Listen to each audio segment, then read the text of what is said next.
Informasi lain, saudara, setelah terjebak selama lebih dari 12 jam di bawah tebing, dua buruh proyek di kawasan tebing Pantai Uluwatu, Bali akhirnya berhasil dievakuasi. Evakuasi dua buruh proyek di kawasan tebing Pantai Uluwatu, Bali berlangsung dramatis. Dalam evakuasi, Basarnas Bali menuruni tebing sedalam 100 meter dengan sistem lowering. Evakuasi dua buruh dilakukan satu persatu menggunakan teknik lifting.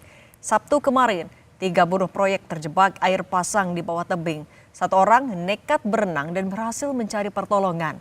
Sementara 2 orang harus bertahan di bawah tebing selama lebih dari 12 jam karena evakuasi tidak bisa dilakukan pada malam hari.